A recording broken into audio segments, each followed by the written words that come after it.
Welcome, I am Daisy, your hostess. In this video, we continue with the book titled Telepathy and Thought-Transference by Professor S.A. Weltmer. He proposed to define telepathy as the science of the soul's interchange with God and of the interchange of the thought of one soul with another. Some say that telepathy experiments have historically been criticized for a lack of proper control and repeatability, and the topic is generally considered by the scientific community to be a pseudoscience, along with alternative medicines such as homeopathy, acupuncture, chiropractic, just to name a few. By scientific standards, pseudosciences or practices lack the rigor and evidence-based methodology of genuine science. Nonetheless, those who have gone by way of alternative medicines will vouch their effectiveness, and some of it may have to do with what this author endeavors to explain. Telepathy is a phenomenon along with clairvoyance as an extrasensory perception, ESP, referring to information that is perceived outside of the five senses. Many studies have demonstrated that we can read other people's minds because we have neurons that act as automatic mirrors. In fact, you may agree with me, some people can grasp the intentions and emotions of others automatically. Some people more than others. Perhaps you are one of those people that can sense the energy or the vibe of a person upon meeting them. In 2007, psychology professor Gregor Domes and his colleagues found evidence that the ability to interpret subtle social cues can be enhanced by oxytocin, a hormone that increases trust and social approach behavior. It is not such a stretch to imagine that we can pick up the emotions and intentions of others around us, but many people question if this be done where long distance separate people. Now, recently, I had an experience that would fall under this topic. It was in the evening, just a couple of weeks ago, and I was speaking with my mother over the phone. I live in Central Florida, and she lives in Southern Florida, about a 4-hour drive. In this conversation, my mother is telling me a dream she had, which she was with both my deceased father and her mother, my grandma. They both were talking with her. I'm not going to go into all the minute details of her dream, but just enough to point out that after I hung up the phone with my mother, I sat with a blank mind. And I was feeling this very deep sadness. And I pretty much went to bed with that deep, sad feeling in my heart. The next day, in the afternoon, my mother and I again spoke on the phone. And before I hung up, she told me not to be afraid.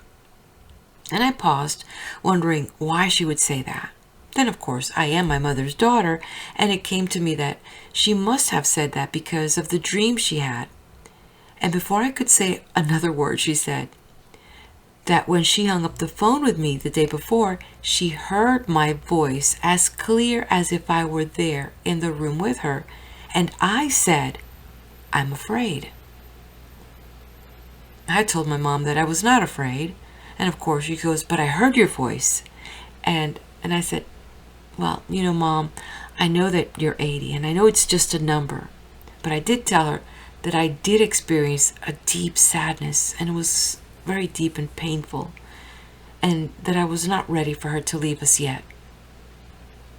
Anyways, what do you think? Was that telepathy? And here's another testimonial, but this one is not mine. We're going to go back in time. We're going to go to 1892. Hans Berger, a mathematics student at the University of Jena in Germany, he was enrolled for a year in the cavalry, and during a military exercise, he was suddenly thrown off his horse right into the path of a horse-drawn cannon. He lay helplessly on the ground, staring up at the heavy artillery in sheer terror, inches away from crushing him. At that same moment, miles away, his sister had a sudden premonition that something was terribly wrong and insisted that her father telegram him immediately. Now back on the training ground, fortunately for Berger, the quick reflexes of the artillery driver saved his life. Short of a few bruises, he recovered from his injuries. He got the telegram from his father about his sister and the concerns, and he could not dismiss the incident as mere coincidence, and he was convinced that there must be a hidden science to uncover. And then he became absorbed with the concept of telepathy. After that incident, he returned to Jena and he switched to medicine and physiology. He worked tirelessly to uncover the science behind these mysterious telepathic forces, an obsession that took him directly to the cutting edge of neuroscience. Berger simply assumed that the phenomena existed and wanted to search into the mechanism that allows it to happen or allows it to transpire. And after decades of toil, in 1924, what came from all his research was his creation of the first ever recording from electroencephalography, EEG, which basically is an apparatus that measures the electrical activity that emits from the scalp. Soon after, scientists quickly discovered that the brain produces patterns of activity, which correspond to very general state of mind, and these are called waveforms. Berger himself ran experiments identifying alpha wave activity, neural oscillations in the frequency range of 8 to 12 hertz that are apparent when one's eyes are closed or in a wakeful relaxation state, and these are often called the Berger waves. Later, neuroscientists would discover a whole host of waveform activity. This includes delta waves, which are associated with slow wave sleep, the theta waves associated with arousal and drowsiness, in some cases meditation, and beta waves, most present during simple motor behavior and analytical thinking, and more. While Berger had no breakthrough in scientifically decoding the telepathy enigma, he paved the way for a broad understanding of brain pattern activity that still serves as the foundation for modern neuroscience. And as I've said in other videos, we move into the future by standing on the shoulders of those that came before us. Before I get into the next few chapters, if you'd bear with me, I'd like to share a few more recent news articles helping establish a bridge between our author and what researchers are unveiling under the veil of telepathy. According to research done several years ago by scientists in Barcelona, Boston, and Strasbourg, their study marked the first time conscious thoughts were transmitted directly between individuals. They recorded the brain signals of one person in India with a computer system, converting them into electrical brain stimulations and relaying them to recipients in France. The research team developed a non-invasive method of brain-to-brain communication. The transmitted messages were simple greetings, hola in Spanish and ciao in Italian. Giulio Ruffini, CEO of Starlab Barcelona and author of this study, said, "This represented the first time a human knew what another was thinking in such a direct way." And there is another interesting article I will share with you. This one is from PR Newswire, which discussed how a team of academics and scientists had a breakthrough in seamless telepathic communication. They stated that for the first time, artificial intelligence has been successfully used to decode continuous imagined speech from the brain, opening new horizons in human AI communication in the form of an AI model called mind speech. What will be the impact of AI to our daily lives?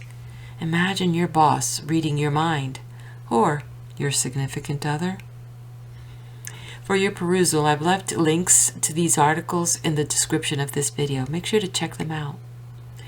And if you're new to my channel and you found me at this video, welcome, welcome. Please do make sure to grab the previous video so you're all caught up. And to my family, friends, and fellow subscribers, welcome back. Let's jump into our time machine to 1902 and meet up with Professor Weltmer. We now turn the page. Thought forces. Philosophy of absent treatment and metaphysical healing.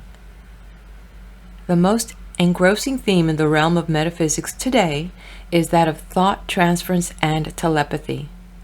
Absent treatment is the conventional term applied to that phase of the subject which relates to physical healing. Mental science, as expressing the phenomena of mind, has no secrets. All mental processes seem in their very nature to be enshrouded in a veil of mysticism. As soon as the veil is lifted by some skillful hand, the processes that seemed indefinable are at once made manifest and appear in as natural relation as any physical process of which we have current evidence. When, therefore, I speak of science in relation to metaphysics, I speak of a subject all the elements of which can be known and classified. If the reader will note the trend of this discussion, each can judge for himself if he is familiar or otherwise with many or few of the elements which enter as factors in mental processes. In a word, if they become a part of his own consciousness. That thoughts are transmitted through the atmosphere without known medium and make definite mental impression is established beyond possible controversy. Thoughts gleaned from the printed page often in their evolution modify the very structure of the mentality and become controlling factors in the modus operandi of the mind's processes.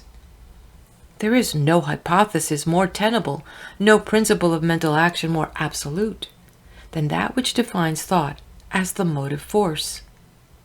The only possible interrogation at the present stage of the discussion is, how do thought forces become operative? And this interrogation would long since have been expended its force but for the lamentable fact that the teachings of the schools to date have been almost universally misleading, or at least ambiguous. Science needs more than the classified arrangement of the elements belonging to a subject. It needs to have positive data from which to reckon. Mental theory of Spencerian and Baconian philosophy. The progress of the psychological student, even after he gets a conception of this science, has been retarded by the mistaken interpretation of the universities, interpretation evolved from the data of later experiences. The universities have, moreover, sustained the theory that intelligence is the expression of the culture of the brain, that the brain has, through ages of evolution, become an organized mass capable of dictating to the other sections of the human organism its specific functions. This, in brief, is the Spencerian theory of mentality.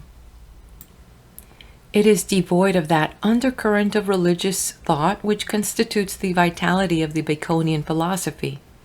It was Bacon's conception that brain power has its birth in the spiritual sense, that there is a side of man's nature which can be trained to spirit power, and under this dominion the judgment will transcend the judgment of the same man under other influences. Christian Science. Mrs. Eddy maintains that the brain is dependent upon the spiritual man for its activity, and that it is a figment of the brain to regard it as having necessary relation to the mind. To her conception, brain is matter, and matter has no integral existence. In the extension of her reasoning, she only concedes the existence of mind or spirit. She thus constructs a brain of nothingness out of nothing. My philosophy is based upon deductions from human experience. My body is of utmost importance to me. It is very material and very necessary. It may be conceded that that which exists after matter disintegrates is mind. But all that exists today is not mind.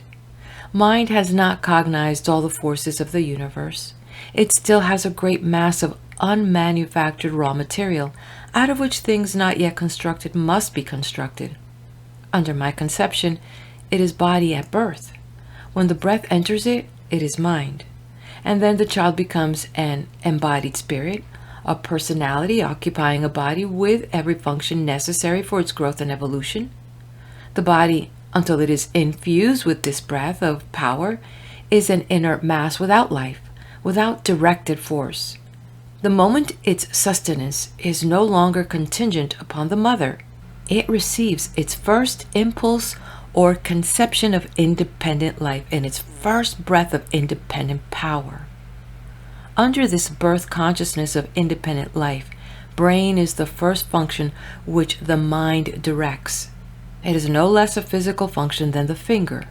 The first manifest function of the brain, under the direction of mind, is to awaken into action the nervous system. First, the motor nerves running to every part of the body control its movements by the unconscious operation of the brain, and the first indication of brain activity is expressed in the child's voluntary movements. The second function of the brain is the control of the sensory nerves, which develop consciousness through the several senses. The third function is that of the sympathetic nerves, which, in conjunction with the other two systems of nerves, run from the brain to all parts of the body. But the brain, except as in correspondence with soul, would be as useless to man as to the spirit after it retires from the body. The brain, then, remains as a fragment of that worn garment of mortality which the spirit discards at the hour of transition. Our system of telegraphy suggests an illustration. From the central office run the wires to every part of the system. These wires are inoperative until the dispatcher touches the keys. The brain is the dispatcher's office, and each lobe of the brain is one of these instruments. The body is the country to which these messages are sent, but the brain is more thoroughly equipped than any telegraphic system man has invented, and every message sent goes over a separate wire. The brain is supplied with enough wires to send a message to every part of this country, and there is a return wire for the repetition of the message. There is a set of duplicate keys in the dispatcher's office, which will respond to the slightest touch and in ratio with the amount of strength needed. The mind will, however, send more force along the utilized wires. Unused wires deplete forces. The mind furnishes a constant supply, and there is no exhaustion by use if the law of restitution is observed. The use of any faculty cannot injure the faculty until it reaches the point of fatigue. To pass that limit is to expand energy necessary to the maintenance of the functions of life. Let us analyze closely. Modern surgery owes much to phrenology, which teaches that the brain has apartments supplied with lobes having special functions ascribed to them. It is found that if paralysis exists in the left side, there is a pressure upon a given lobe of the brain on the right side of the head. By the trepanning or lifting the pressure from the brain, suspended motion is restored. The same is true of the other side of the brain. Special lobes have special functions. The lobe which moves the first finger does not move the second. There is a distinctive lobe for each. For the full hand, there are 5. Before I can bend my little finger, my brain receives an order from my mind to send that message to the finger. A simpler illustration. I write a letter in clear, plain language. My patient reads the letter, grasps the thought, and with his own spirit finger presses a new button in the telegraphic system and calls into action, perchance, a part of his brain before unused. The brain is the first part of the human organism upon which mind acts, and its first function is to fill the air cells of the lungs, second, to supply its hunger. The mind gives these orders to the brain by an unconscious process. I have positive evidence of 400,000 people who have changed their entire lives under my suggestion. Will, the active principle of mind, needs no training to make its calls, for it belongs to the unconscious faculty of the mind. This teaches the mind is operating the brain before the child has awakened to the knowledge that he possesses either brain or mind. The brain at birth acts uniformly. That the child does one thing more than another does not indicate he has more power in one lobe than another, but that one has been called into action and not the other. If a given lobe of the brain were removed, the brain could not send word to the feet to move. Man cannot use a destroyed portion of the brain, but at first the brain naturally responds. The mind calls upon the lungs for air. This is the first touch on the universal key. The analysis of the method of the thought's action is very forcefully demonstrated in its effect upon the physical organism. The patient, in his appeal for aid, propounds as an initial question, "Can I get well?" We answer, "Yes, all things are possible to him that believeth." Believeth in his own possibilities. Believeth in the dispatcher's office the full supplies for each man's need. Each man holds the key to press that single button which responds to his personal needs. The source of being is a battery that cannot give out. It is exhaustless. The zinc and sulfuric acid need not be replaced. Moreover, there is a constantly increasing power generated in this battery to diffuse through the body the vital current of life. End of chapter 4. Chapter 5. Hope as a factor in physical recovery. The inspiration of hope constitutes a mighty factor in physical recovery. It communicates an impulse to the dormant energies which sends the sluggish lifeblood coursing again through the veins. A patient is suffering from cancer. The physician offers him no hope, simply affirms that cancer is an incurable disease. The leaf of some stray journal reaches the eye of the patient. Some nostrum is advertised in flaming headlines, "Cancer can be cured." Hope is awakened in the thought of the patient. This distinctive remedy may have no specific application to his case.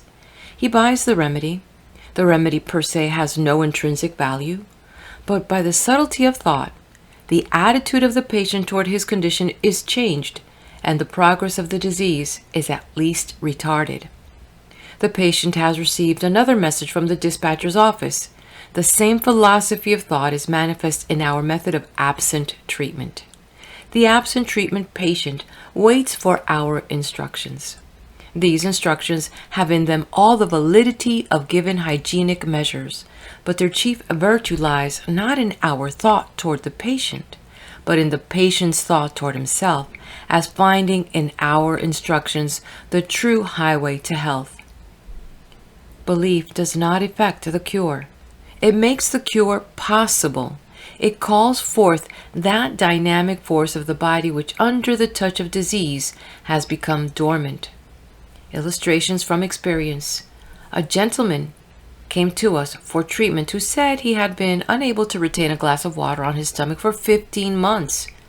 He had to drink a spoonful at a time, and his thirst was always unquenched.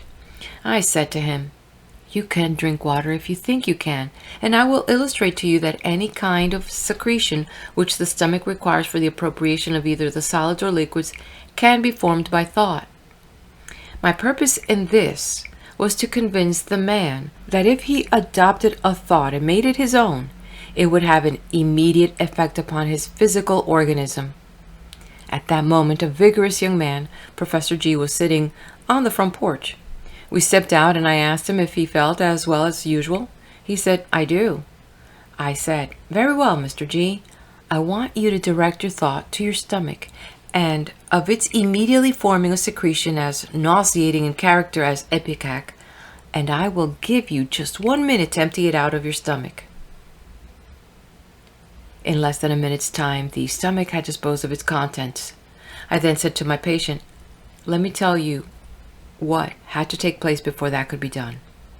Nausea is the result of the walls of the stomach rapidly throwing out a secretion to neutralize the poison, just as the salivary glands will do when the mouth is accidentally filled with pepper. The glands will immediately secrete the saliva to dilute the pepper and destroy its effect. I knew this effort would not harm Mr. G, and it would be the demonstration of a truth to you. Upon the same principle, there will now, within 1 minute's time, be formed in your stomach secretions that will dispose of a glass of water, a second glass, and even a third without discomfort for yourself." And the test was successful. The patient affirmed that it was my power that accomplished it. I assured him it was not so. I do not believe I could form in my own mind a thought that would force the secretions under two diverse conditions in the stomach of these two men. By the adoption of my suggestion, however, one formed secretions capable of receiving and retaining water, and the other secretions that emptied the stomach of its contents. No man can act for another. I have never yet discovered the man who could act as my substitute at table when I was hungry, and eat a meal that would satisfy my hunger. The formula of calling into action the use of a faculty we denominate a thought, but that thought is incomplete until it has become a part of the individual experience. Thought, therefore, is the mind's action expressed in effort. Every faculty is capable of use at birth. A child, however, may be born under a lethargic line of ancestors who have led lives of inactivity. In the transmission of power, the lobes of the brain that direct active movements have had slight expression. In this philosophy of action, it is found the mind summons an active lobe of the brain and awakens it to activity. It has been held by the medical profession that the physical sins of the fathers are visited upon the children. Hence the children are reared in an atmosphere of expectancy of whatever dread disease has characterized the line of their ancestors. This tendency finds its reality only in the suggestive power of thought. Change the thought, and the inherited tendency is turned aside. Belief in the possibility of restoration is not in itself the curative agency. It prepares the mind of the patient to receive the suggestion of the physician or the healer, either with or without drug medication. Herein lies, to an almost exclusive degree, the potency of drugs, and this fact is becoming more and more apparent to the medical profession itself. Absent treatment is a possibility because of the operation of thought forces, because in the province of mind, every provision has been made for man's need, physically, mentally, and morally. All the vital organs are quick in their response to thought. Passing from darkness into light, the pupil of the eye contracts and adjusts itself to the new condition of things. Passing from light into the darkness, the pupil expands in correspondence. By the inhalation of an additional 1/4 cubic foot of air, the heart, in response to the added oxygen, quickens its beat and accelerates the circulation of the blood throughout the entire body. It sometimes occurs in the great telegraphic system of the mind, by some inadvertence, by the sweep of some storm through its secret chambers, the wires of communication have dropped. Then it becomes necessary to go to the center to trace it. After the wire is repaired, it must be tested. After the connection is revived, the operator must touch the key. The battery then sends out a new force. Sometimes these wires, on account of disuse, become so inoperative no message can be transferred through them. Men sometimes forget how to walk. The effect of thought on the motor nerves. We had a striking instance of this in a gentleman who came here from Akron, Ohio. Upon his arrival, he could neither use his feet to walk nor hold his feet quiet, even in a recumbent position.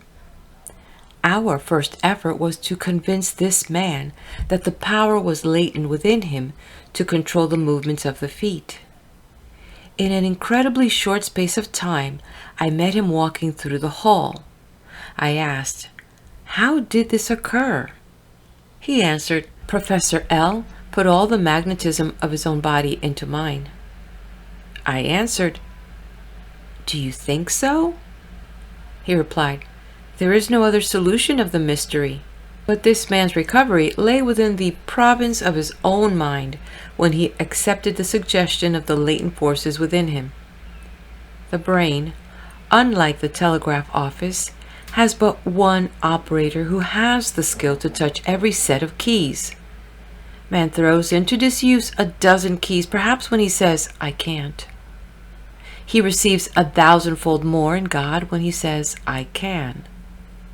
It takes more force to say "I can't," because in so doing he does the unnatural thing. He separates himself from his source of being.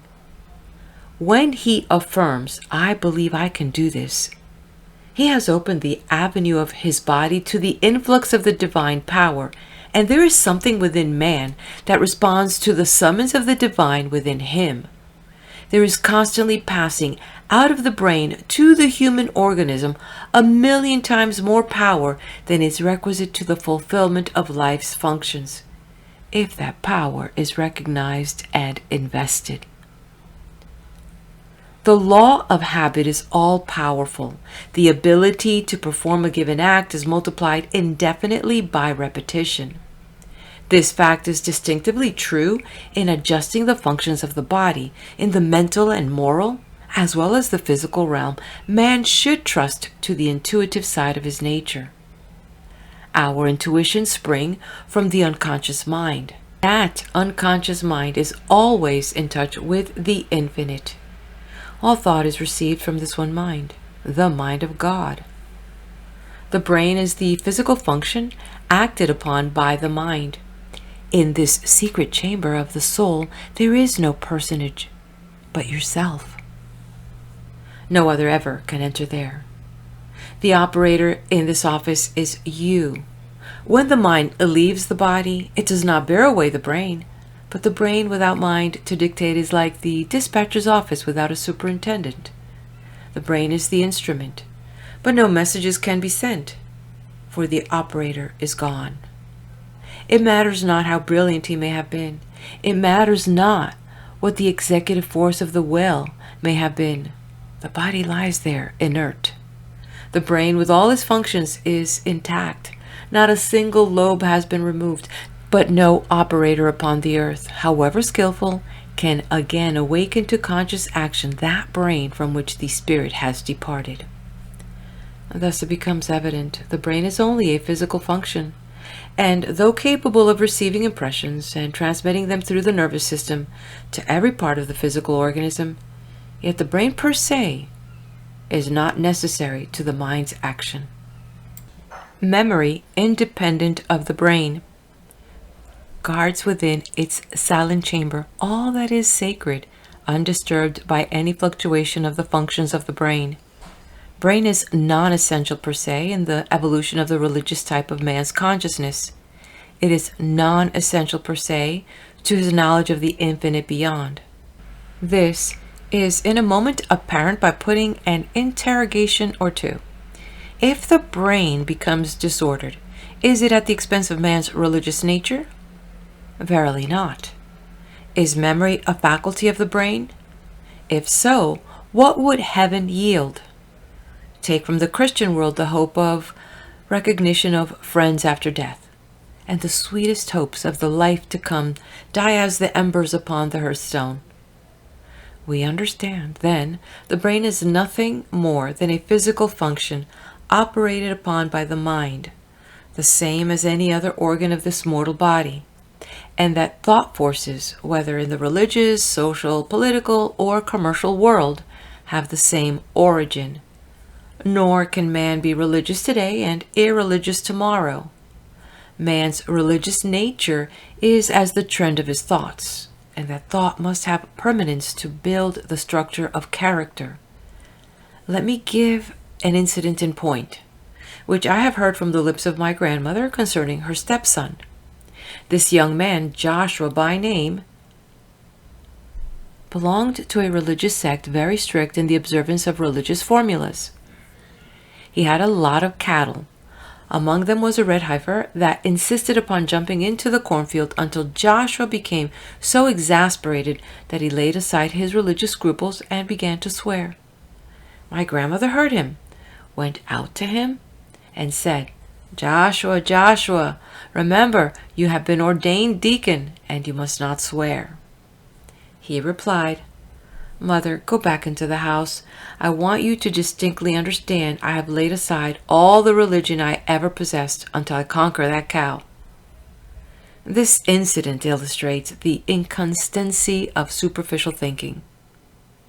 Man's mental machinery is so constructed that he has the absolute power of choice in the thought world. In the choice of professions, there is a manifest error in the consensus of current opinion. the tendency of the hours to specialties, but there is a manifest disadvantage in classification. The detriment of the classification of specialties to the full scope of man's power. In the evolution of the full man, there should be a rounding out of all the faculties of the brain. The tendency of classification is to the disuse of certain lobes of the brain, hence a limitation of the full scope of its powers.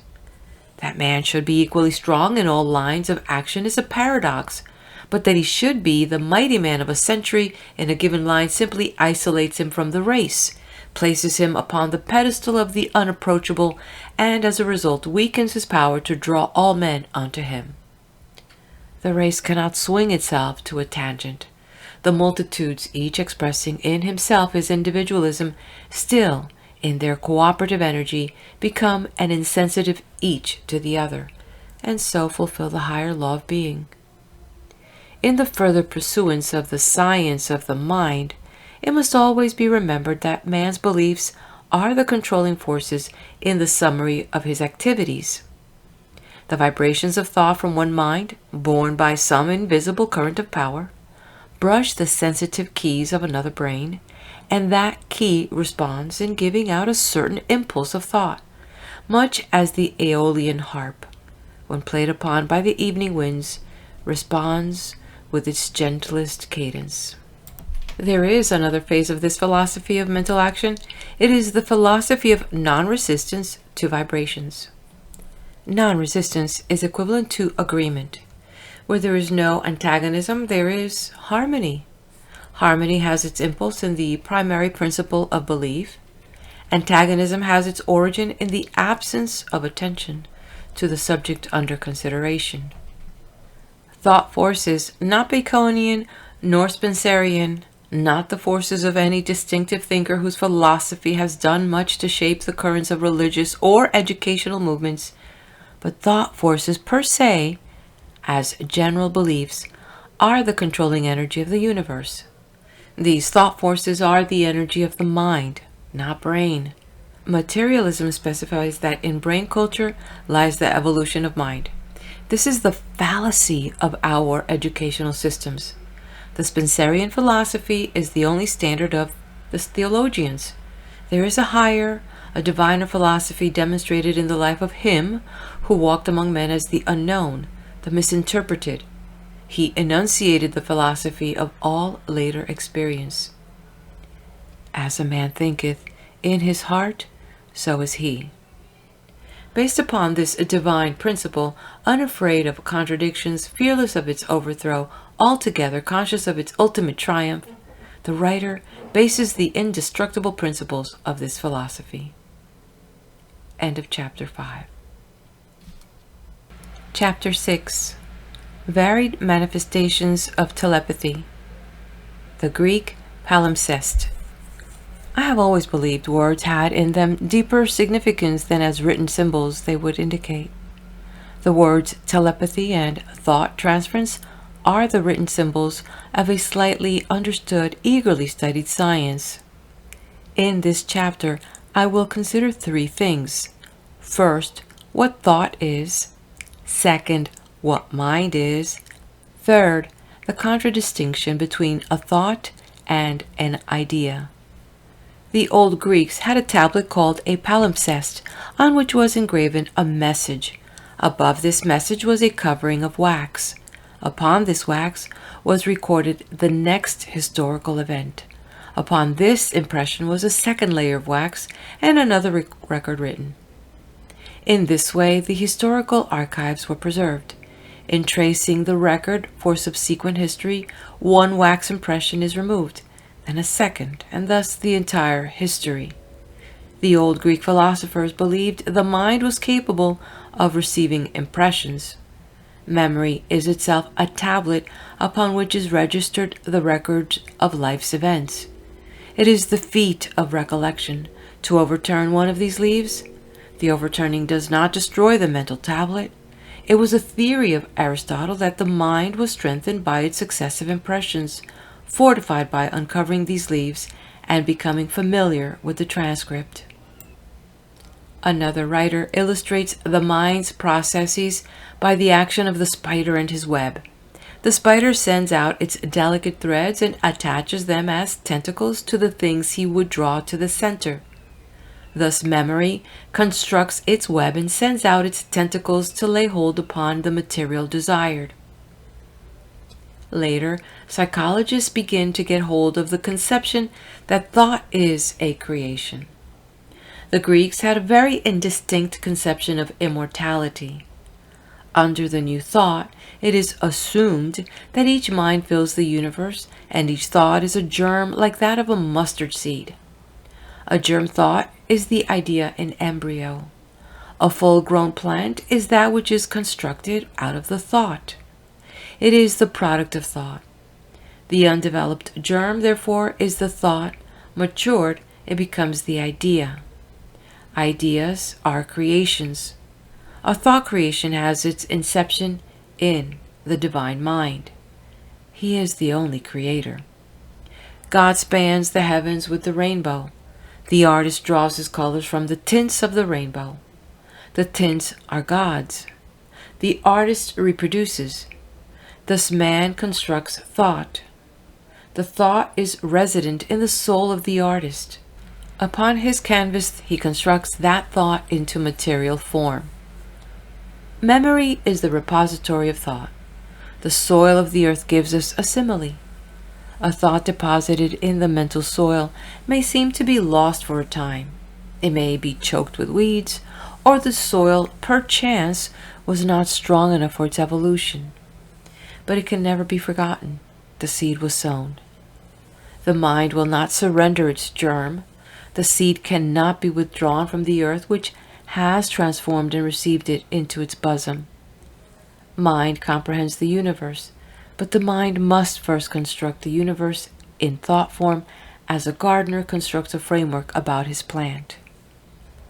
How can a thought creation enter another mind? This is a momentous question. Christ placed more stress upon the message he delivered than upon the life he lived. He said of that message, it should be as the seed planted, which should bring forth 30, 50, and 100-fold some seed blasted. Thought does not travel, but reaches another mind. When the world recognizes that thought is a creation of the divine mind, the Christ thoughts, even in embryonic form, will make the world fall at his feet.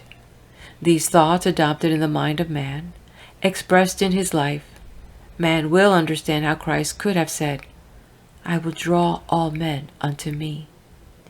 And heaven and earth shall pass away, but my words, which are the embodiment of thought, shall not pass away. From the book of Matthew, chapter 24, verse 35.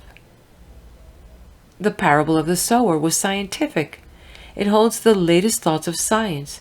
The fittest will survive. It is not only scientific, but natural. It is an accepted theory that thought travels, that the thought of one mind travels to another mind. This postulate is false. Thought does not go from one to another. Thought reaches another mind. Mind is omnipresent. Thought may reach a soul millions of miles away. Thought does not travel these distances. By its quality of omnipresence, it reaches mind. The thought, however, is the sender's own, until he to whom it is sent construct it into his own. Hypnotism demonstrates adopted thought. The operator gives the subject some thought. If the subject adopts the thought of the operator, it becomes his own. Under the thought of rigidity, the subject becomes rigid. Under the thought of the ice regions, he chills.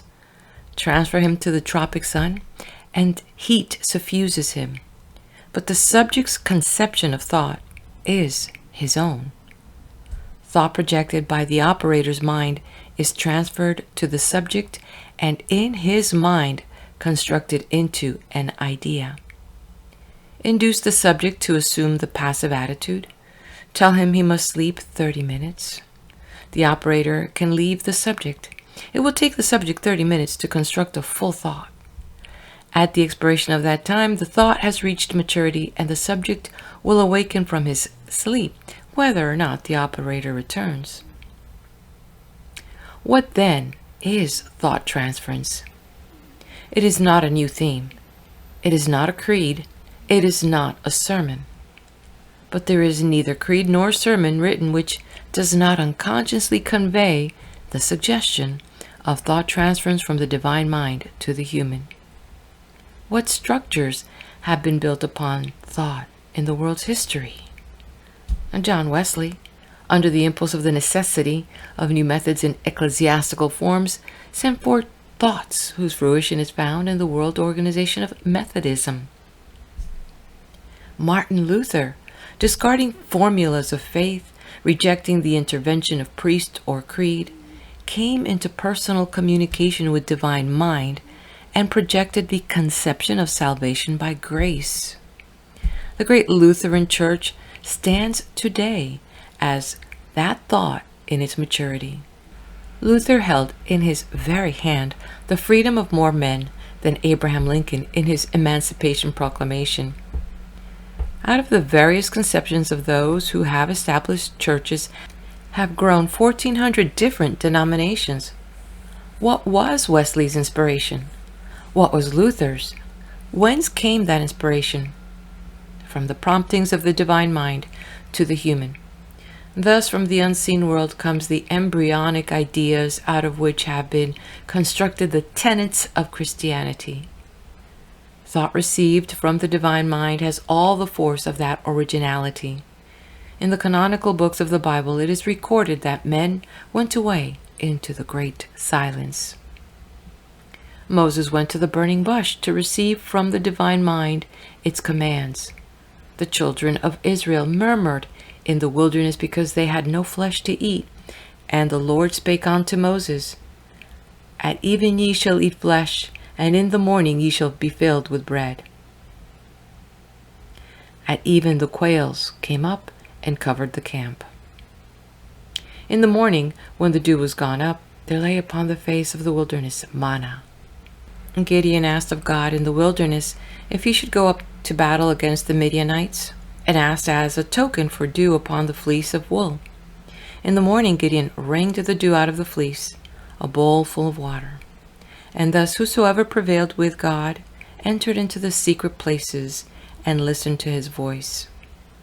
The words of inspiration were given in nature's solitudes, in the forests and in the caves of the earth, where no human influence should disturb the mental interchange between God and man. He who heard the message received it from omniscience. When man himself began to interpret these messages, it was not long until he went away from his close relation to God.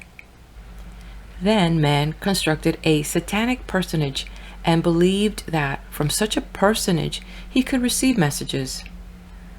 Then man began to interpret these messages. When man first learned to receive his messages from God, such messages were revealed in the physical organism. Then man lived 900 years. When man began to withdraw from the solitudes of his own soul and receive messages from other sources, then 80 years and 10 were defined as the limitation of man's life.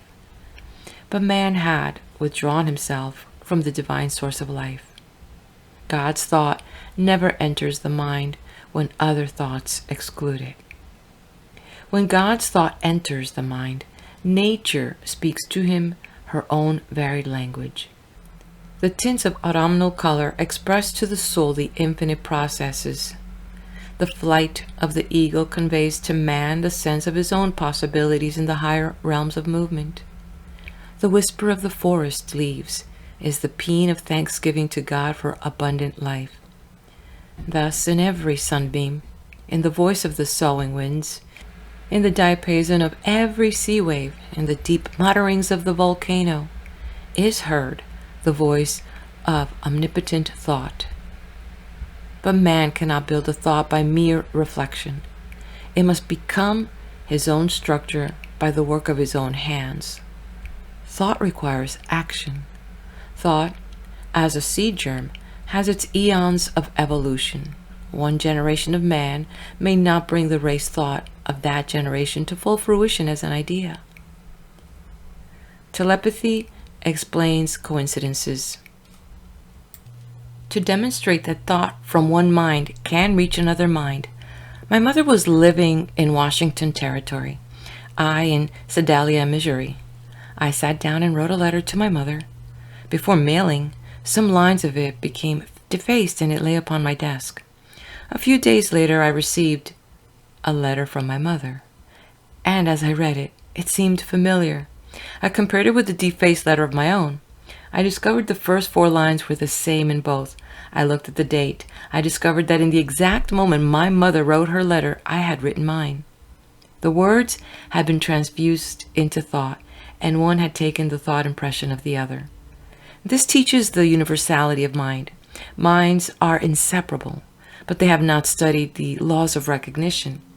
How long does it require for a thought to enter the mind? Its entrance does not involve a millionth part of a second. The moment the mind is devoid of a conscious thought, that moment it becomes receptive to transfused thought. This incoming thought is not ours until it becomes ours by adoption, and we must first trust ourselves to translate the thought received. Man stands by the great sea and feels the waves dashing against the shore. He asks whence they came and whither they go, and God's voice is in the deep monotone. Thus thoughts may return to us as the sea wave, and we may recognize in them the infinite whisper which we have translated into our own consciousness. Thought transference may be defined as any known means of the thought of one being taken up and made into the consciousness of another. Telepathy is the process by which, out of the thought vibration of the ages, messengers can receive and interpret these messages to the world. He who trusts himself to interpret the messages of Christ has heard the voice of the Lord. Job had all the vehemence of a glorified nature when he reached into the thought atmosphere and out of it declared to his friends, "I know that my Redeemer liveth." Once knowing this, he knew it always. Telepathy is a mental process operated by the lens of the unconscious mind. There is an unconscious emanation sent out by one mind to another. That which the mind thus receives and gives off in the same way is a telepathic communication. The law by which this interchange is made is unknown. The reception of suggestion is telepathic. The old prophets had a wide range of telepathic consciousness. Science is everywhere interpreting that consciousness. Mr. Eads' conception of the St. Louis Bridge was telepathy. Our recognition of the bridge is thought transference. There's another definition of telepathy which is important. Telepathy is the passive attitude of the mind. The mind has but 2 attitudes, the positive and the passive. The positive attitude is that of the sender of thought. The passive attitude is that of the recipient. From the passive attitude of the mind come the intuitions of the unconscious mind. Man's first sense of worship of a being beyond himself is the telepathic whisper of the infinite to the finite mind. This we find most clearly expressed in primitive races. The Parsis of Persia were fire worshippers. That worship was first expressed in the recognition of the sun as a divinity. They felt the warmth of the sunbeam. It gave them life. Out of the consciousness of life came worship. The sun worshippers recognized the first impression they felt from divinity. The sun worshippers were giving nature's thanksgiving to the sunbeam. In so doing, they did not see behind that sunbeam its author. Telepathy, as we have expressed in another chapter, is the voice of philanthropy. The philanthropist is he also who is passive to God's thoughts concerning man. Illustrations of this truth are multiple.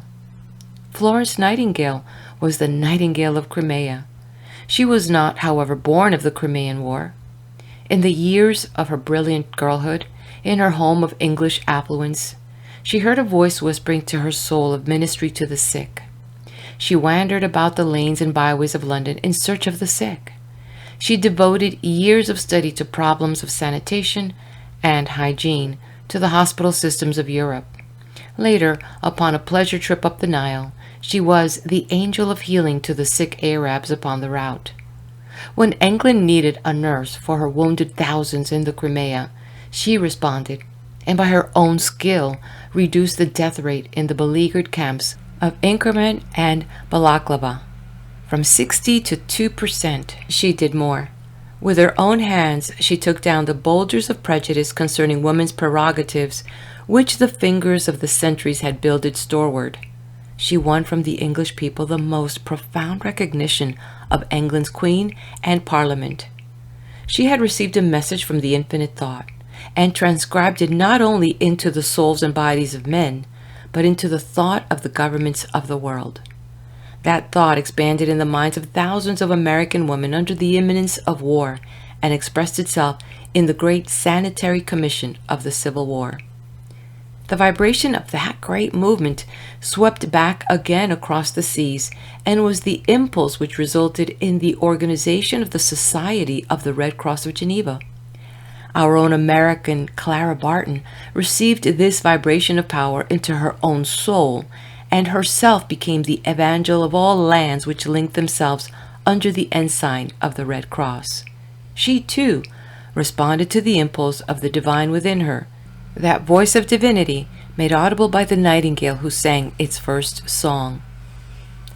Clara Barton, unafraid of contagion, impregnable in action, incapable of fatigue, like her who ministered in the Crimea, cast a shadow of her presence across the pillow of the wounded soldier in many lands, and has won herself the title of the Angel of the Battlefield. At this hour of writing, Miss Martin, with the soft snows of the oncoming years falling as a crown upon her sanctified head, is on the high seas en route to the 7th International Session of the Red Cross Society, to be held in St. Petersburg, Russia, the coming month. Such is the accumulated momentum of thought forces in the individual. Expressed, extended, magnified by constant accretions, it becomes the dominant racial thought of the philanthropies of two continents. The man or woman who has done something the world has never done before has received a message direct from the infinite mind. That message becomes possible to man when he interprets it to his own consciousness. Christ told what was possible to man, and the Christ thoughts vibrate through all omnipresent space of God. Man must first learn the avenues of receptivity. Second, to receive the message. Third, to construct it. Fourth, to express it. Man, by his inventions, has constructed instruments by which he could detect light, motive power, movement in the physical world. Shall man be less ingenious in detecting movements in the realm of his own higher consciousness, or in the consciousness of a race? The unwitting stroke of every hammer, the innate power of every screw, the forcing power of every piston, the expansive power of every explosive, the projectile force of condensed explosives, each prove that back of all lies the eternal, pulsing, vibrating, single cause of all things. The divine mind, in tones audible to him who listens, says to the mechanic, "Interpret my law of physics." To the musician, "Express my symphonies." To the artist, "Paint my colors." To the politician, "Demonstrate the equality of human rights." To the socialist, "Show human equity."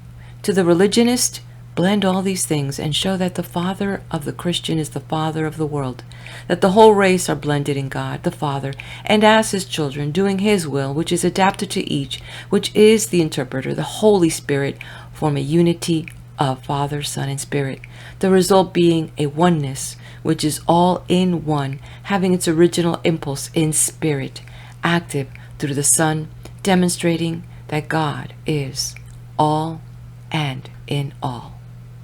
End of chapter 6. Chapter 7. Interrelation of mind and brain. Essential to the clearer analysis of the processes of telepathy is a study of the interrelation of mind and brain. It is concurrent opinion that man's capacity to think is in correspondence with the size of his brain. The logical deduction from this premise is man thinks with his brain. Well, it is only true that the brain is but the medium of the expression of the thought forces of the mind. The brain is purely a physical function. It is not even a mental faculty. A physical function pertains only to the physical organism. The brain, therefore, has no more to do with our mentality than as the medium of its expression. It is the central office from which all directions of the mind pertaining to the body can be sent out. The mind, therefore, has the power to think without the brain. Man does not need a brain to think, but the brain is necessary to the physical expression of such thought. In a word, man never thinks with his brain. He thinks with his mind. The mind is the man, the personality. This mind is only resident in the body. This body has a brain. There is one class of old Hindu philosophers who believe the brain is located in two parts of the body, one section in the head and the other in the solar plexus. Not a few people in our day believe that a large portion of man's intelligence has its center in the abdominal brain, the great solar plexus, which is the central point of the sympathetic nervous system. We assume that every physical condition is the expression of mental force acting on the physical brain, that each lobe has a special function to perform and has a nerve extending to some particular part of the body. Thus, the mind operates upon the brain by thought force. Let me illustrate. One may be passing the crowded street of a city, intent upon some specific mission.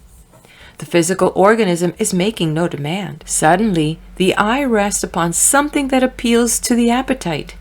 Instantly, the sensation of hunger is awakened. In this case, it is the province of mind to announce to the brain that it calls for food. Then hunger is manifest. But there was a mental hunger before there could be a physical hunger. There was an intelligence before there could be an intelligent announcement of the desire on the part of the physical organism for this food. That desire had its origin in the mind, not the brain. The same is true of the man addicted to the use of intoxicants or to the use of some deadly drug. The acquired appetite under summons calls for a repetition. Such a man may be totally oblivious of any demand his system is making. Suddenly, the opportunity presents itself, and perchance, even unconsciously to himself, his mind notifies him of the passion for drink. So far as his personal consciousness is concerned, he may have determined to abandon its use. In the suddenness of that unconscious demand, the depleted nerve asks for the stimulant. Not knowing how to control his nervous system, he takes it. The thought had its origin in his mind. Mind is the ruler of the body and can determine its functions. Mind, moreover, has the power to construct thought into form and send it forth without affecting any part of the body. When the mind leaves the body, it has no brain with which to remember. It has no physical force out of which it could reconstruct the image of a person and remember him. The school of physiology teaches that memory, imagination, etc. are faculties of the brain. Not so. They pertain to the metaphysical realm. It may as well be affirmed that man takes his hands and feet with him into the life to be, as to say that he takes his brain. The man occupying a house can only use the furnishings of that house. He does not bear them with him to the outer world. When one thinks of San Francisco or any distant place, he does not send thither a part of his brain. The brain is essential to the physical organism, however, that the mind may have headquarters from which to send its messages. The specific function of the brain is the government of the body. The brain does not enter in the slightest degree into the conception of a mathematical or philosophical problem. The office of the brain is to keep the body in perfect order so the mind can solve its own problems. This may seem a new proposition, but it is one of the unstated proposition in all religions. The very inspiration of all religions is the doctrine of the immortality of the soul, which shall be preserved through all the countless cycles of eternity. But this inspiration would die from the souls of men if the assurance of meeting one's friends in the other life should be withdrawn from the soul's consciousness. If the recognition of our friends in the other world were dependent upon the brain, then recognition ceases at the point where the mind moves out of the body. By this differentiation, we separate mind from matter. Matter is manifest in this body of flesh and blood, in the tissues and bone, and the various secretions necessary for the maintenance of the physical organism. Mind is that personality which we derive from the source of being. It is possessed of intelligence and willpower.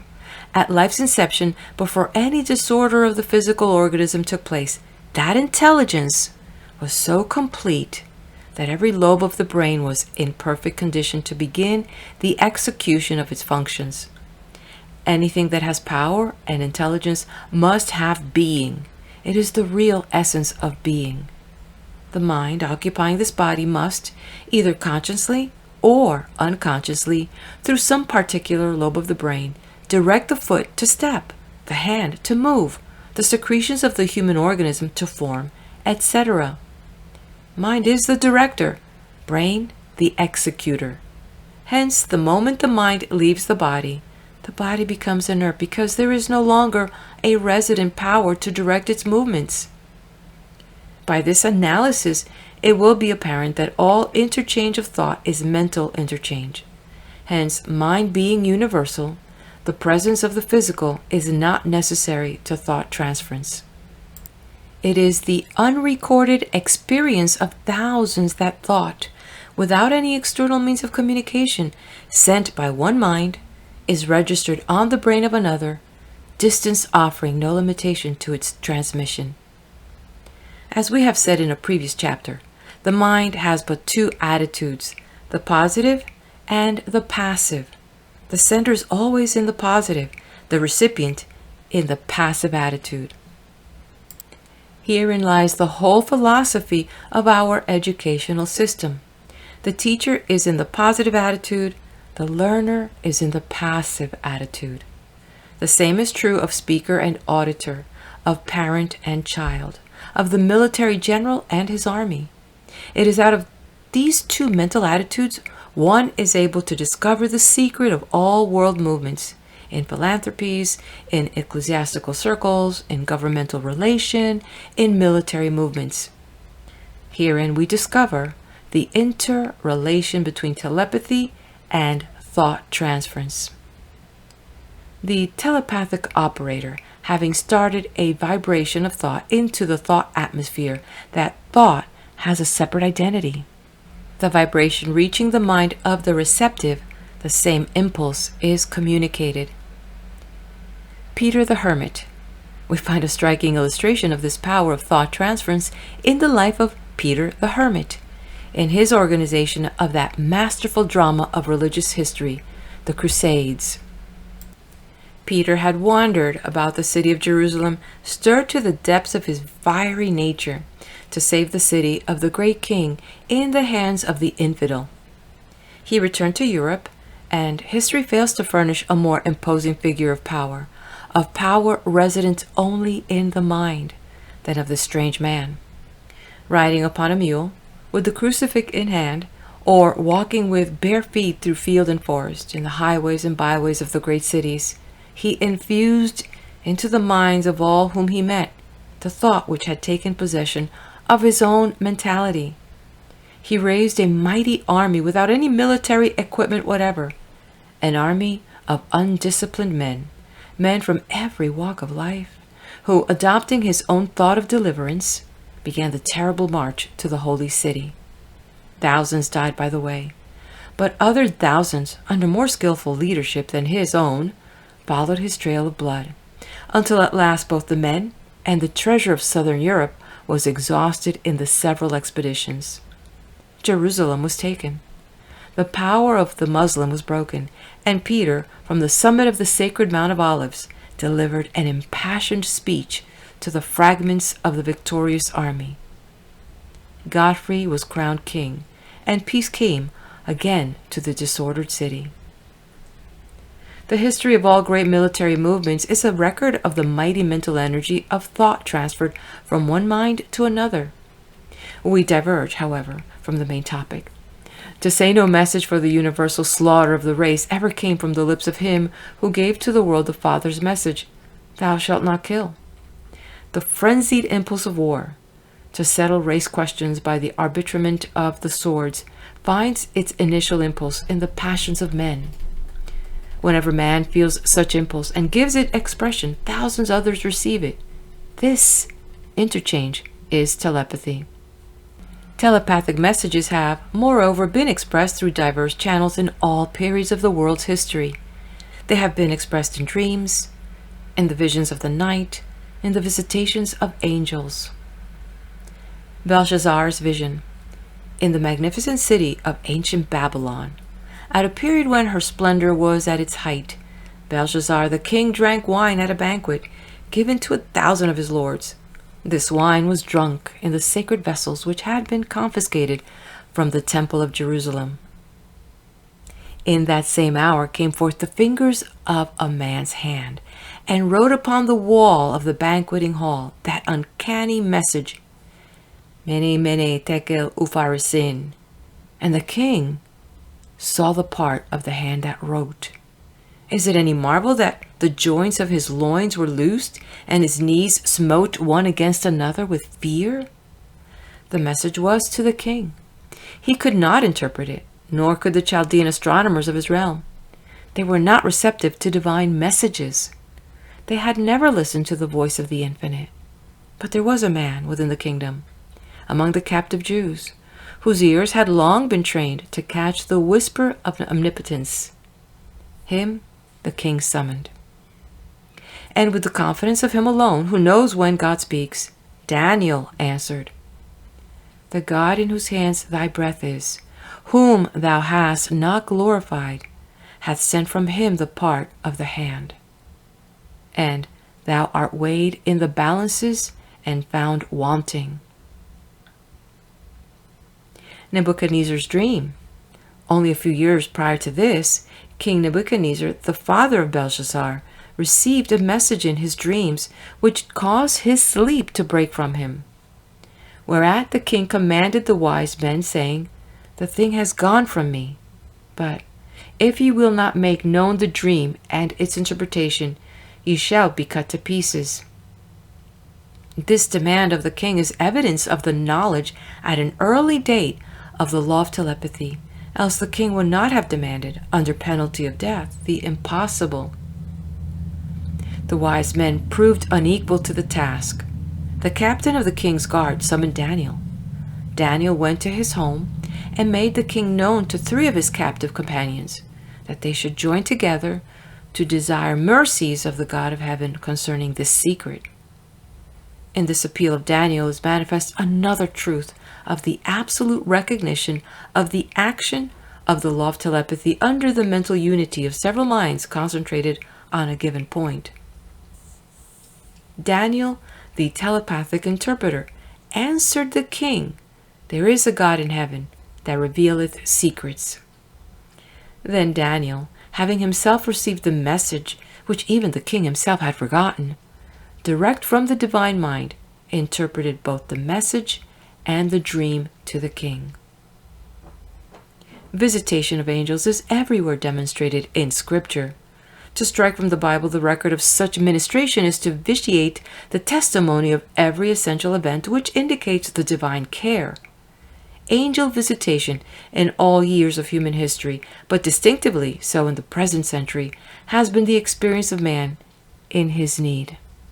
But as of miracles, so of the visitation of angels, the Church has relegated such ministry to the days of Christ, and, as with miracles, to have passed away with Christ's disappearance from among men. Under this proscription of the Church, those who in the hour of their extremity have known the presence of angels have hesitated to give public testimony to such experience, and it has been held too sacred for their denunciation.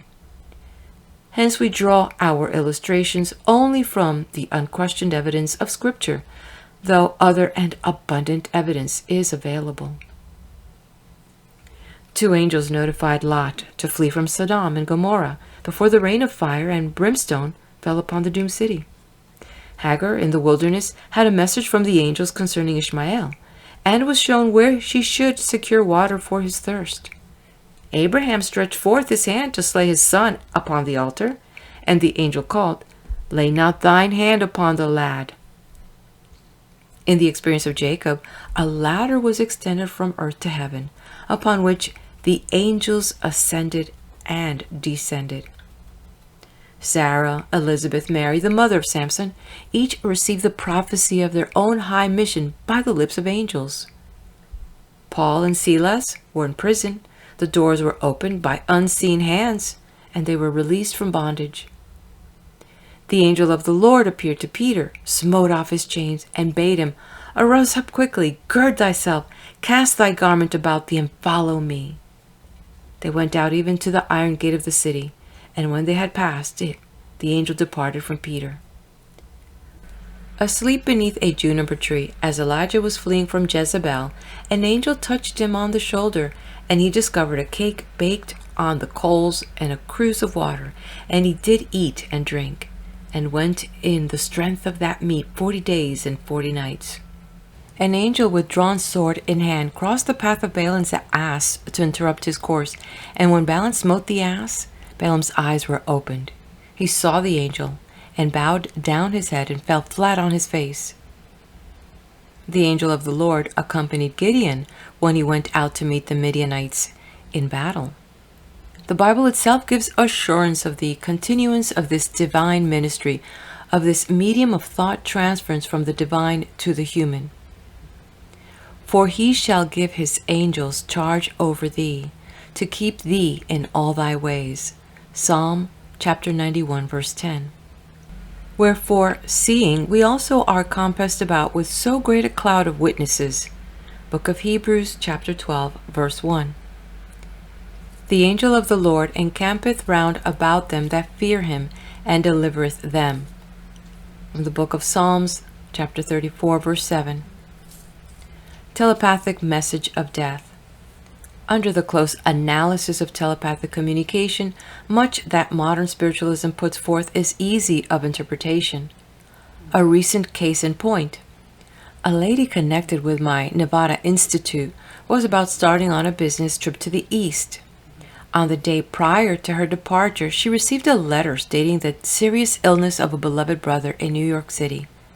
She left at the time appointed, hearing nothing more concerning her brother. Arriving in New York, she was met at the depot by a friend from the brother's home, to whom she at once said, "Well, brother has passed away, hasn't he?" "Yes," replied the friend. "But how did you know?"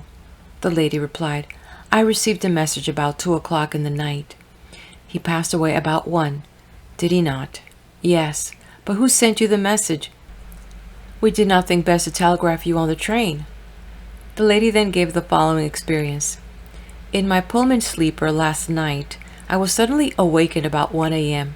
I instantly became mentally conscious of the presence of 2 parties, one the sick brother, the other his brother who died some years ago. I turned as though the 2 were visible and said to brother, 'Why, William, have you passed over? Why could you not wait until I came?' 'God called me, sister, and so I came here to bid you goodbye. My brother, who met me as I came over, brought me hither.'" This illustrates my postulate that mind is one, whether embodied or disembodied. Mind is universal, and as in the physical atmosphere, so in the mental atmosphere, any disturbance is immediately registered on the sensitive disc of the receptive soul, distance nor time, nor place entering as factors. Thus it may appear possible that spirit returns in visible form. The more reasonable deduction, and one which does not challenge credulity or disturb the faith of any religion, is the ever-possible interchange of mental impressions. The alleged spirit form is undoubtedly due to the fact that the living recalled the dead in form as they were upon earth, and so the mentality directed thither thought immediately constructs such form. Herein is also found the demonstration of another of my postulates, that thought holds the thinker. The thought of the departed friend recalls the form of the friend as known during some period of the earth. Every individual can call back a personality at will. Murillo's great painting. As an illustration of this postulate, we give the following. An American lady, a Protestant spending the winter in Italy, was the bearer of letters to high Catholic authorities, and from such sources received many gracious courtesies. Being on a given occasion in the reception room of the president of the Catholic College at Rome, the Monsignor was summoned by a messenger and withdrew himself for a few moments. In his absence, the lady studied a rare painting of Murillo's representing the Father, Son, and Holy Ghost. The Father was represented in the upper section of the canvas, the Son in the lower section, and the Holy Ghost in the center. The Monsignor returning, the lady said to him, "Monsignor, please explain to me that which I cannot comprehend in Murillo's conception of the Father. He is here represented as an aged man, with lines upon his face, with hair and beard upon which have fallen the snows of life's winter. I cannot understand how the eternal can be represented with the characteristics which pertain to time and the transit of years." The Monsignor replied, "I am very happy to explain this to you. In the medieval history of art, the most distinguished artists were chosen to illustrate religious thought in fresco upon the walls of cathedrals, as well upon the canvas which should be suspended in these cathedrals. The Church, therefore, could not trust the character of such representation to the artist's conception, lest he might present that which would be at variance with the teachings of the Church. Hence the Church chose the subject to be represented, and gave the thought in outline which should bear the specific tenet of the Church upon the canvas. These subjects were always discussed in the councils of the Church. Before the Church gave Murillo the commission for this painting, the question of the representation of the Father was discussed in the council. The motive in the order was a pictorial object lesson to the worshippers of the theme involved. Hence the representation of the theme must be adapted to the conceptions of men, else its suggestive spiritual force would be lost. The only conception of the race concerning the Father is the conception of furrowed cheeks and whitening locks. Hence the only logical representation, because man could not comprehend the eternal and the unchanging, was to give to the Father the characteristics of age. Herein is clearly illustrated the power of individual and racial thought to hold the individual thinker, to hold the race. Perverted messages. There is another phase of telepathic phenomena which is of intense interest, as illustrated the possible peril of this law of interchange. The law is inexorable and unvarying in its application. This phase of interchange has its inception in the miasm of unbeliefs, in the misconception of thought whereby so-called reformers project upon their contemporaries a system of morals or a formula of creeds and attempt their enforcement by laws or penalties. The perversity of thought which leads to such results is in correspondence with the power of thought to hold the thinker.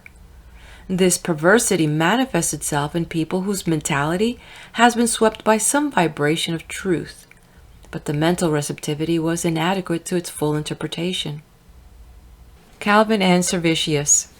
Calvin was one of the greatest Protestant reformers. Feeling within himself the ecclesiastical limitations of his era, his own soul felt the passing vibration of religious freedom, transcribed that message to men, and built up an enduring religious system. But Calvin, under a distorted recognition of that message, himself ordered the burning of Servetus, another and mightier reformer than himself, in the public square of the city of Geneva, on the charge of heresy, because, forsooth, Servetus differed with Calvin on the doctrine of the Trinity. The fires of the martyrs in all ages, the agonies of the gladiatorial arenas, the terrors of the Spanish Inquisition, each and all are the expression of the false beliefs in messages falsely interpreted to men.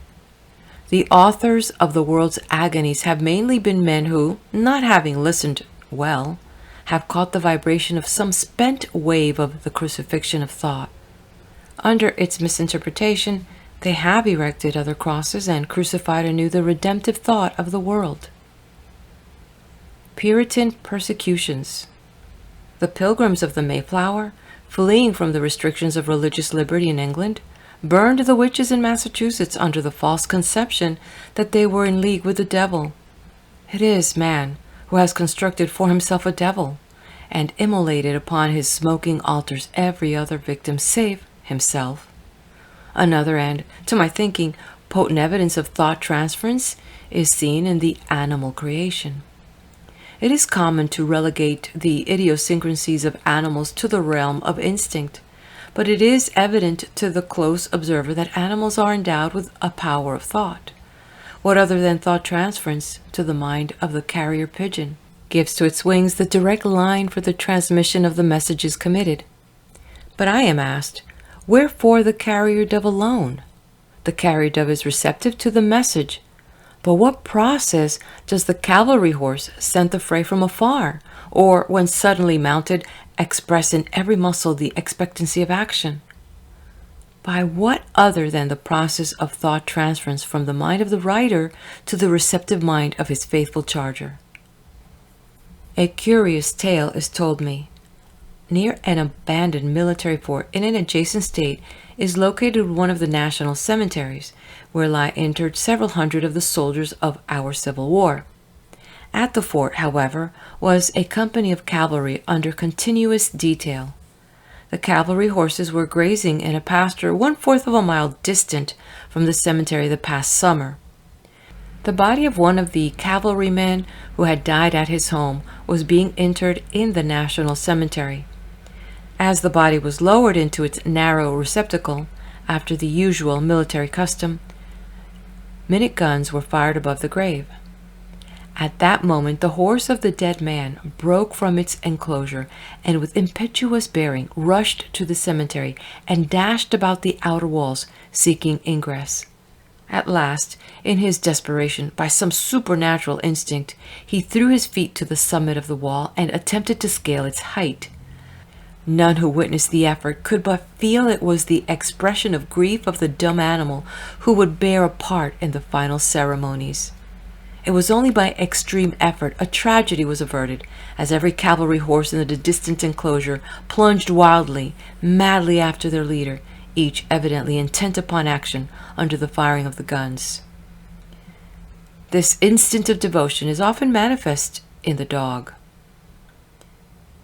The great Saint Bernard has furnished remarkable evidences of its own mental purpose to save the life of man suffocating beneath the buried snows. I knew a gentleman who had a noble carriage dog. It always accompanied the family carriage, and wherever the carriage halted, the dog would lie beneath the carriage for his protection. On Sabbath morning, however, the dog understood without a word from his master that Sabbath had come. Whether the distant bells announced it, his master knew not, but the dog lay quietly upon the veranda and watched with longing eyes the carriage move from the grounds. Rover's political sagacity. A friend gives me the following. I had an engagement to speak in Manchester, New Hampshire, the home of Senator Blair. When I left Washington, the senator gave me a letter of introduction to a personal friend who invited me to his home. At breakfast on the following morning, an immense mastiff appeared in the dining room. My host called the dog to his side and, patting him upon his head, which came nearly to his shoulder, said, "Rover, I want you to go to the library upstairs and bring me the Chicago Times. Mark you, I want the Times, no other paper." The dog immediately passed from the table and soon returned with the Chicago Times in his mouth. His master thanked him for his accuracy and said, "Now I want you to bring me the New York Tribune." Looking him steadily in the eye for a moment, he further said, "Rover, do you understand? It is the New York Tribune, no other paper. Go bring it." The dog executed the commission with the same fidelity as before. My presence in Manchester was at the height of the presidential campaign. The grounds of my host were elaborate and graced with statuary. Toward evening of that summer day, we were wandering about the grounds, and his master said to the dog, looking him steadily in the eye, Now, Rover, I have a friend here who is a good Republican. I want you to stand on that marble pedestal yonder and show my friend you can make a good Republican speech. No foolishness about it, Rover. We want a Republican speech and nothing else. Rover made away, took his position upon the marble pedestal, and as he stood there, appeared every inch the orator. Then he began making a series of articulate sounds, not intelligible to us, but evidently thoroughly so to the speaker. It was neither bark nor howl. It was evidently the speech of an orator, with intonation and gesture. He finished his speech. Without a word from his master, he stepped down from the pedestal and came to him for congratulations, which were freely extended. The master patted him upon the head and said, "Rover, I am in doubt about your sincerity. I am inclined to think you are a mugwump. Do you understand? A mugwump ought not to live. He deserves to die." At this, Rover moved away from his master as if smitten with paralysis of defeat, stretched his immense body at full length upon the ground, relaxed every muscle, threw back his head. His eyes became fixed, and he lay there limp and motionless as death for some minutes. We looked on in utter amazement. We could almost have believed that the spirit of Demosthenes, after the Oriental theory of transmigration, had animated the dog. He lay there, and we stood silently about until his master went to him, laid his hand gently upon his head, and recalled him to activity. As one might almost believe, anciently the dead were raised. Then we all embraced the dog and felt within us the sense that this dog, at least, must have an immortality. These incidents are quoted to illustrate to our readers the universality of mind in all God's dominion, and the possibility of telepathic communication throughout its entire realm. Nature. The same thought susceptibility is everywhere manifest in nature. What other than the reception of thought from God's atmosphere gives to the birds their knowledge of the true period of flight in the sunnier skies, while the chill of the northern winter is still far off? Who so surely announces to the world, weary of the barren soil and the leafless trees and the leaden skies, that spring has come, as the bird which sings in the window of the slumbering toiler, "Plant your corn, plant your corn"? The bird in the forest answers the call of its mate in the distant treetops, and love knows its own. The ravens fed Elijah in the hour of his supreme need. The quails folded their spread wings and dropped within the Israelitish camp by thousands at the divine call. Nature herself is the great whispering gallery of the omnipotence, nor are her messages ever misinterpreted within her own realm. Nature always responds to the voice of the infinite. The clouds, which had withdrawn themselves from the heated atmospheric stratus at the voice of the omnipotence, gather themselves together, and, as in martial array, under a fire cannonading, precipitate their vapors upon the sun-parched earth, in fulfillment of the promise. Seed time and harvest shall not fail upon the earth. The seething fires of the earth's secret cauldron break forth in some distant mountain, and pour their burning scoria into the adjacent waters. The fires burn low, or become as smoldering embers in the earth's heart, and life goes on among men. The raindrops from the dripping clouds, pierced by a struggling sunbeam, throw athwart the heaven's God-bow in the clouds, which repeats to men the infinite message, "Neither shall there any more be a flood to destroy the earth." Genesis chapter 9, verse 11. The mind of man in all ages, looking upon that bow in the clouds, receives the transmitted message and believes in the later promise. "When thou passest through the waters, I will be with thee, and through the rivers, they shall not overflow thee." The book of Isaiah, chapter 43, verse 2.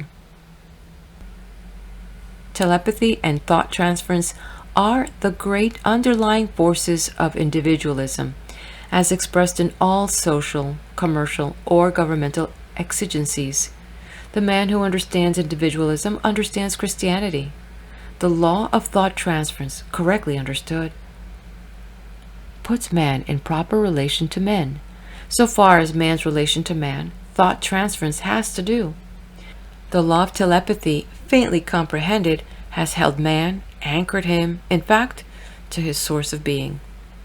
Thoroughly understood, it shows him his relation to his source of being, discovers to him his oneness with divinity, reveals to him the kingdom within, himself as an executor of that kingdom, equal in rank with all other men, his obligations to himself and others exactly the same. Hence, he stands forth an individual. Serving God is doing God's will. The man who follows his intuitional impressions serves God, for man's intuitions come from God. Telepathy belongs to the mental and spiritual realm. The world has held there was an impassable gulf between the spiritual and the physical. The clergy have not bridged this chasm for themselves, and so cannot for others.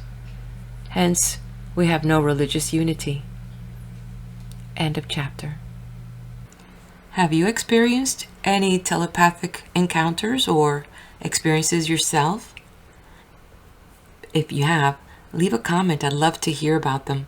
And also, meet me at the next video, as the author is going to get into now practical application as far as remote healing or absent healing, and he's going to talk about how to learn telepathy. Meet you there. Please do hit like, share, and subscribe.